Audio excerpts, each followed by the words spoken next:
March 1968, a Soviet submarine vanishes in the Pacific. No distress signal, no survivors, no trace. Deep beneath the dark expanse of the Pacific, a Soviet submarine disappeared without a trace.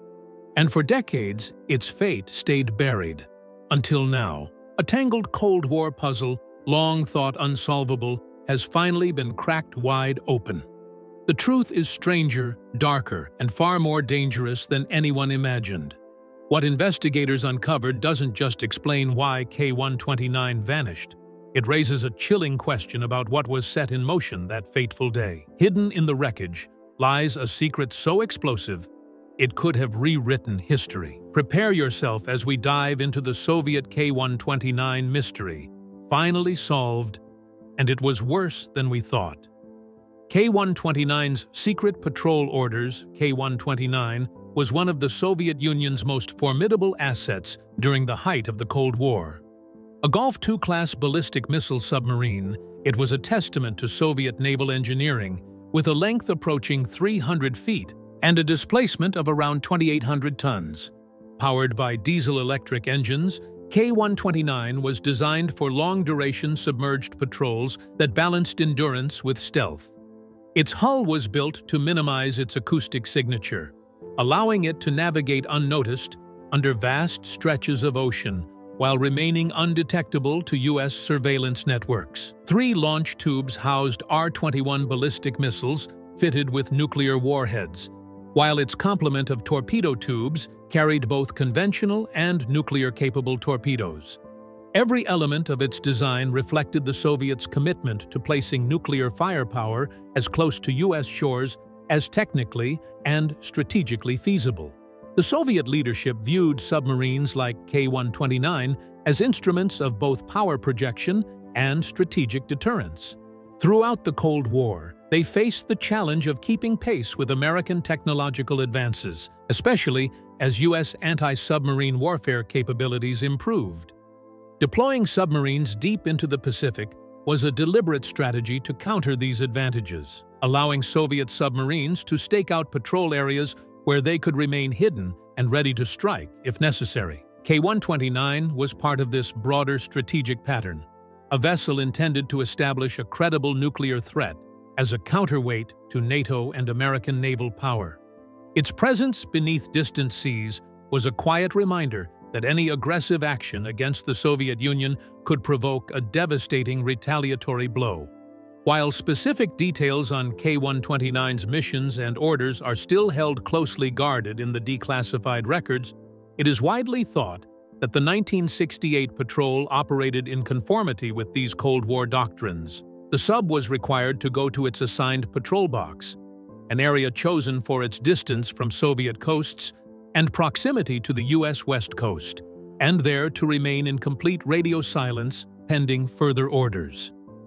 There are hints in informal circles that K-129 may have carried instructions to observe American naval operations or to undertake mock exercises for a first strike launch.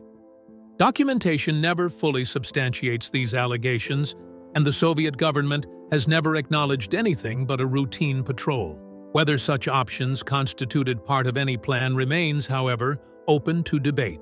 Eventually, the Soviet Union's K-129 mission realized a more comprehensive Cold War objective of the Soviet Navy: augmenting strategic nuclear forces at sea, zoning a convexity posture of strength and deterrence, and assuring Soviet leadership of credible second strike capability.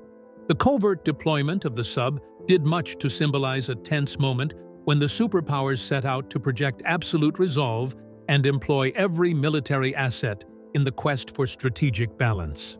The exact dimensions of its orders may remain a mystery, but they had undoubtedly been influenced by the larger Soviet intention of supposedly laying hold of control and strategic influence in a historically described time of rivalry, paranoia, and constant escalating threats.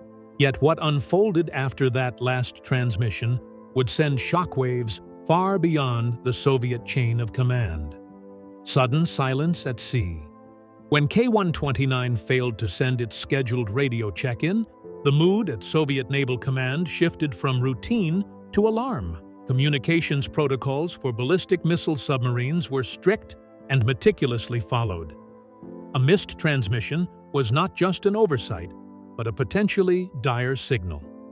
On or around March 8, 1968, K-129 was supposed to report its position and status as part of its regular communication schedule. When no signal came, radio operators attempted to raise the submarine again.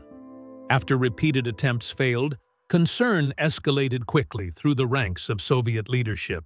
Within hours, naval commanders were consulting with high-ranking officials in Moscow, uncertain whether they were facing a technical fault, an emergency at sea, or something far more serious. The Soviet Navy immediately mobilized an expansive search and rescue operation across thousands of square miles of the North Pacific. Warships, maritime patrol aircraft, and specialized reconnaissance units were ordered to sweep designated search corridors where K-129 was believed to be operating. Naval intelligence focused on gathering any trace of radio signals, floating debris, or visual evidence of distress. Crews scoured the ocean for signs of fuel slicks, wreckage, or even life rafts. The scope of the search was immense, hampered by harsh ocean conditions, unpredictable currents, and the vastness of the area. Despite this intense effort, day after day yielded no concrete clues. Every passing hour heightened the sense of uncertainty, with commanders and political leaders back in Moscow demanding updates and explanations. Compounding the difficulty was the Soviet Navy's limited capability for deep-sea rescue at the time. With large surface fleets of their own and some experience in undersea recovery, they found the huge depths of the Pacific Ocean to be a daunting challenge. Plans were drawn for a prolonged search, but these too were tempered by the reality of technological limitations. Within their ranks, rumors circulated that K-129 may have suffered a catastrophic accident or even collisions with an unknown vessel. However, these speculations remained unsubstantiated. Officers briefed their superiors daily with charts and estimates, holding on to the hope of detecting some faint signal or sighting that could help justify their struggles. In the days and then weeks, it became apparent that the grim reality could not be denied any further. K-129 had vanished without leaving the slightest trace, and no efforts had so far even been moderately successful in trying to locate it. The Soviet leadership agonized over the loss implications of a nuclear submarine with its highly trained crew vanishing under such mysterious circumstances. All this time, the search had carried on relentlessly, through motivation or fear of political repercussions, through the resolve that no sailor would be left unaccounted for. In Cold War tensions at sea, the silence of K-129 therefore implied more than words could convey, impacting operational procedures and churning deep fright within the Soviet naval community and their political masters. U.S. SOSUS discovery.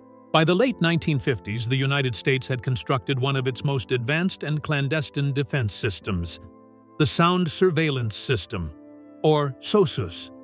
This top-secret underwater listening network was designed to detect the subtle low-frequency sounds of Soviet submarines patrolling beneath the world's oceans. Consisting of hydrophone arrays carefully placed on the ocean floor at strategic choke points and deep-sea passages, SOSUS silently monitored for the distinctive acoustic signatures of foreign vessels. Its data was transmitted via undersea cables to shore stations, where naval analysts scrutinized each faint trace, searching for patterns that could reveal a sub's path. Throughout the Cold War, this system was an invisible shield for the United States, providing early warning and invaluable intelligence. On the 8th of March, 1968, SOSUS managed to detect one of the most remarkable mysteries. Analysts suddenly hear an extreme audio spike with noise echoing in the deep ocean. The event is entirely inconsistent with any known natural phenomena, earthquake, or undersea volcanic activity. The data indicated something like a violent, unnatural event, explosion or implosion, most likely at great depth. The odd sound was flagged for immediate research, and multiple data points opposing SOSUS arrays were quickly collected for triangulation. The analyst then worked intensively to match the delays in time and sound intensity between various listening stations, allowing him to estimate the site of the event.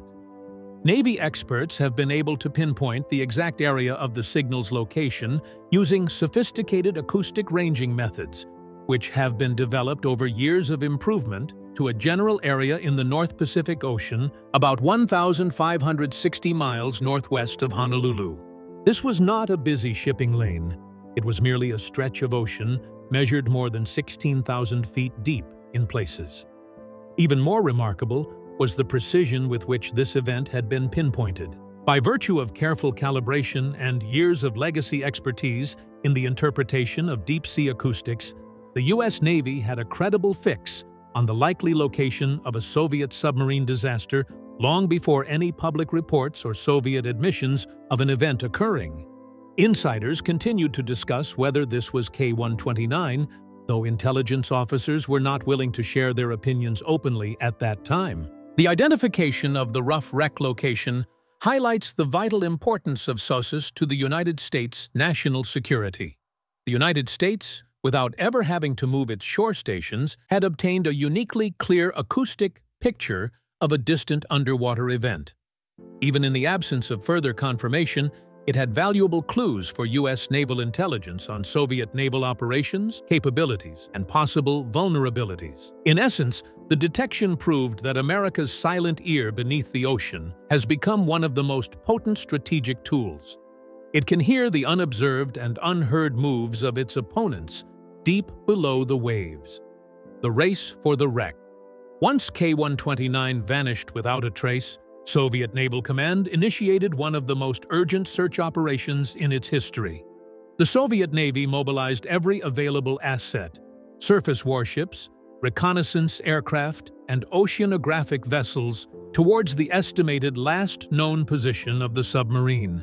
But this was an enormous, empty stretch of the North Pacific, spanning thousands of square miles with virtually no fixed landmarks. The Soviets relied on calculated estimates of the submarine's intended patrol path and last communications. However, the absence of precise positional data posed a daunting challenge.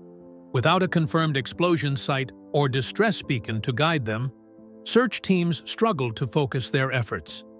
The challenges posed by this rugged and deep ocean floor were even further compounded by the fact that ocean mapping by satellites had not yet developed to a stage where it could help the Soviet ships, which by that time possessed only basic sonar for deep-sea work, in any possible way.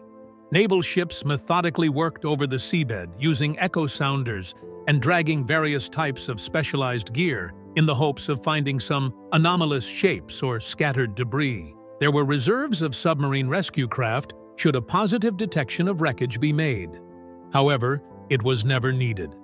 Some Soviet crews did report having heard suspicious sonar echoes during their sweeps, but were often dismissed as false positives created by undersea geology. Other rumors put forth that there were suspicions of external interference in their search, none of which have yet been substantiated. Also, there were secret operations by the United States, whose objective was to locate the wreck. With this clandestine data from the SOSUS network, U.S. naval intelligence believed they had a much clearer fix on where K-129 had come to rest. However, it was anything but easy to convert this broad acoustic estimate into a physical search plan. The area, therefore, was some distance away from Hawaii, over 1,500 miles, and relatively remote in the ocean, where long-duration searches would require special vessels with precision navigation. With the scientific expedition cover story, U.S. Navy oceanographic ships began to work in the area, conducting research cruises. However, their technical tools were pushed to the limits, as well deep-sea cameras, magnetometers, and towed sonar arrays had to perform under extreme depths and turbulent currents. Both of the navies had come to grips with the fact that even if they could pinpoint an approximate location for the wreck, the chances of being able to positively locate and verify anything on the ocean floor were pretty grim. Not that every pass of a sonar sweep would cover more than just a small fraction of very deep waters. Operators were instead forced to do boring repeat scans and navigate through random underwater canyons. Both Soviet and U.S. planners faced the same bitter reality. Time and logistical constraints, in concert with the ocean, were working against them. Neither side would ever admit to the grave intensity with which it searched, but each was equally unwavering, for whatever lay upon the seabed was too important to leave unaccounted for. Project Azorean's cover. Project Aoran, one of the most secretive and audacious intelligence initiatives of its time, relied on an elaborate cover story orchestrated with remarkable precision. Central to this plan was the involvement of Howard Hughes, the famed billionaire aviator and industrialist. Hughes was an inspired choice for fronting the operation. His reputation as an innovator and eccentric visionary gave credibility to a venture that seemed at first like just another one of his ambitious commercial undertakings. Publicly, Hughes was said to be backing a revolutionary mining project to harvest manganese nodules from the deep ocean floor, a concept that was gaining scientific and economic interest in the 1970s. This pretext allowed planners to mask their true purpose and avoid scrutiny as they prepared to carry out an operation deep beneath the waves. This was indeed an extraordinary event, not so much for positioning the claw itself with precision at the depth, but the other factor being that this very precision took all the bravado and courage, confronting insurmountable odds with the fabric of machinery itself in one way or another, an extraordinary effort in engineering terms to keep the whole assembly together as it took on the loading inch by inch. The Clementine and its wreckage had to move very slowly up the water column, with the crew understanding they were truly pushing the limits of feasibility. The mechanical systems creaked in stress. Cables sang in tension with unheard vibrations being agonizingly reeled in by the crane. Each few meters of upward climber potential was scrutinized for any signs of a potential failure, be it hydraulic leakages, ruptured cables, or the ever-looming possibility of the claw simply letting go. In spite of that, this deep-sea recovery remained an unprecedented technical achievement. The external world, heed or not, the successful lifting of a section from these oceanic depths counted as a historical landmark for ocean engineering and clandestine operations alike. Surprising physical evidence. When the retrieved section of K-129 was finally brought on board the Glomar Explorer, those involved in the recovery faced a stark and sobering scene. The twisted hull fragments revealed the immense stresses the submarine had endured as it went down. Riveted steel plates were bent and torn in jagged shapes, with some interior compartments crushed flat by the ocean's pressure. The structural damage was chaotic and brutal, the once clean lines of the submarine warped into unnatural angles. Even though only a part of the sub had been recovered, the destruction on display painted a vivid picture of the violent forces that had acted on K-129. Analysts methodically investigated the debris and recorded the salient features of the wreck. Intermixed with the twisted steel were intact torpedoes still locked into the mounts. Even these mighty weapons, designed to deliver either a nuclear or conventional warhead, seemed to mockingly conspire against their yield and devastate what would be nothing less than hellish destruction around them. The casings of the torpedoes showed evidence of surface corrosion consistent with long immersion in salt water at some depth, but the ordnance itself showed no readily conspicuous signs of having suffered any explosive damage. Certainly, some of the neighboring torpedo tubes had undergone major deformation, with doors bent inwards and sheared along their edges, seemingly subjected to an extraordinarily strong force. Even more alarming was the state of the remains of the Soviet sailors found with the wreckage. Fragmented human bones, partial skulls, and uniform scraps were painstakingly recovered. These tragic finds imparted the sudden and catastrophic end faced by the crew. Their positions among the debris, pinned under hull plates and surrounded by equipment, leave little doubt that they were rapidly caught in a collapse. Special protocols were used to recover the remains with respect, even as the team took note of their location and the impact damage around them. Some investigators also alleged manual interference in some of the submarine control systems. The hints showed burn marks and live wiring along panels associated with critical machines, while bent levers and partially dismantled assemblies testified that someone attempted manipulation, perhaps against his will. Mechanical systems that normally would have been sealed were forced open. Those present speculated that it was the type of damage consistent with tampering or emergency override, but there was no evidence to document who did it or exactly when it occurred. The remainder was clear for those who observed the wreckage. K-129's last moments had been anything but routine, leaving traces of material evidence that would stack with questions for the years to follow. The missing warhead. One of the most troubling discoveries surrounding the K-129 incident was the absence of one of its nuclear-tipped ballistic missile warheads. Investigators, piecing together the submarine's shattered remains, concluded that one of the R-21 missiles had been ejected from its launch tube before the vessel succumbed to crushing ocean pressure. Precisely when or how this happened was difficult to determine from the recovered section of the wreck alone. The empty missile tube and damaged hatch gave a stark indication that the weapon had left the submarine, though the rest of the story was hidden in the deep. For years after the incident, American analysts sifted through data gathered by satellites and other sensors to try to make sense of what happened to that missing warhead.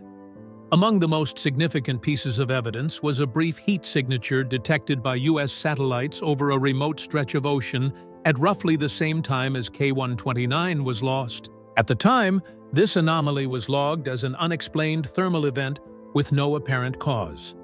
Only later, as part of the broader intelligence picture surrounding the submarine's fate, did specialists recognize its potential link to the ejected warhead.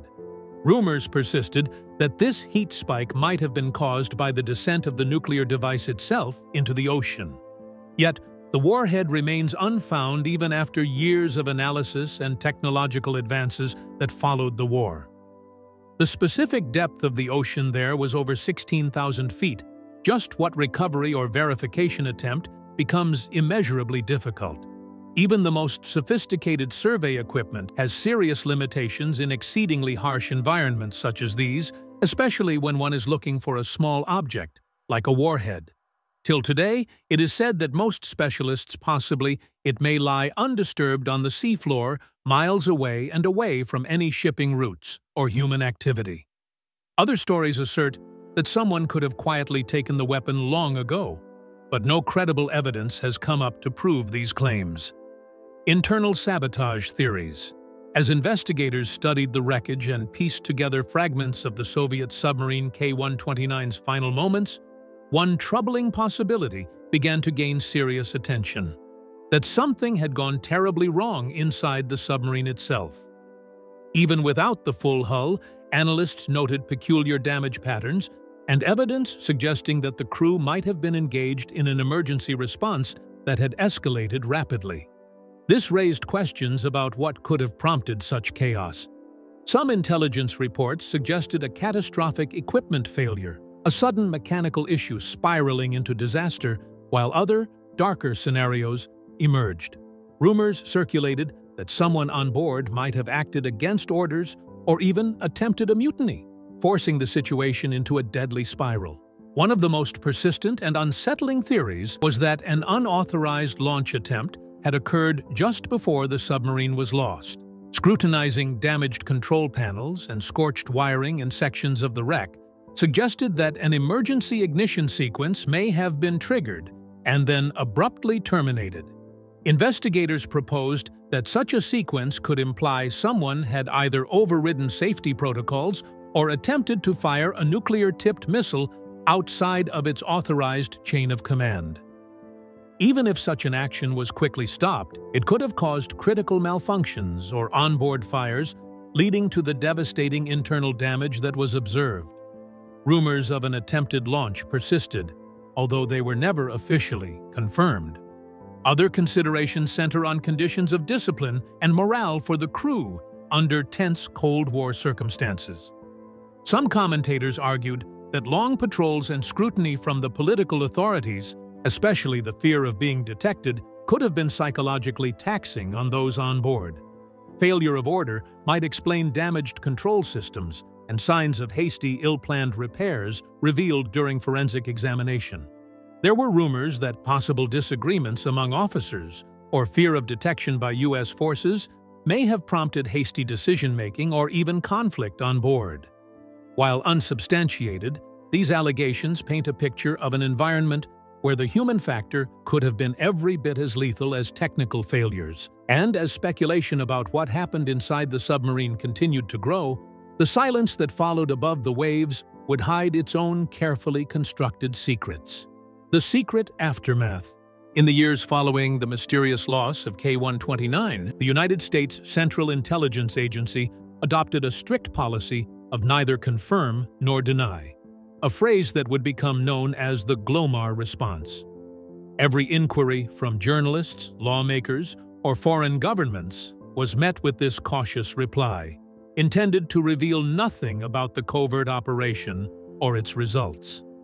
The CIA understood that acknowledging any part of the secret mission would not only expose sensitive intelligence methods, but also provoke diplomatic incidents.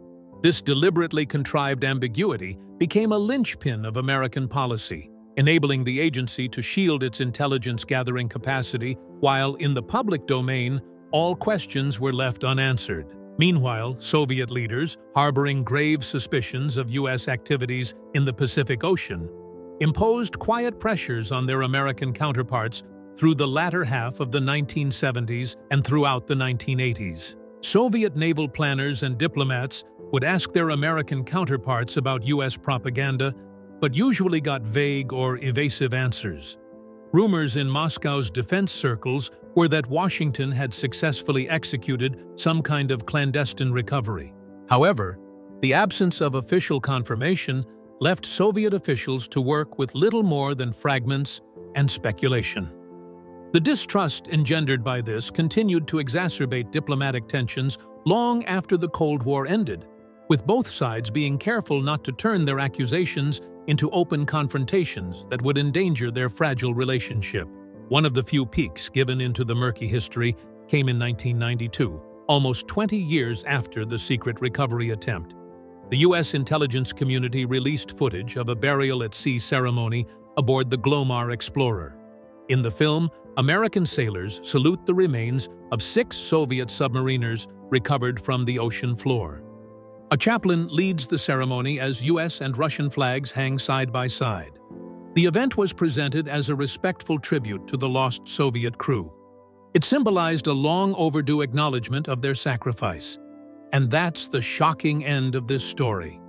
If you found this deep dive into the K-129 mystery fascinating, hit that like button, leave a comment with your thoughts, and subscribe for more uncoverings of history's most secret chapters. Don't forget to check out the next video on your screen. It's packed with even more surprises you won't want to miss. Thanks for watching, and see you there.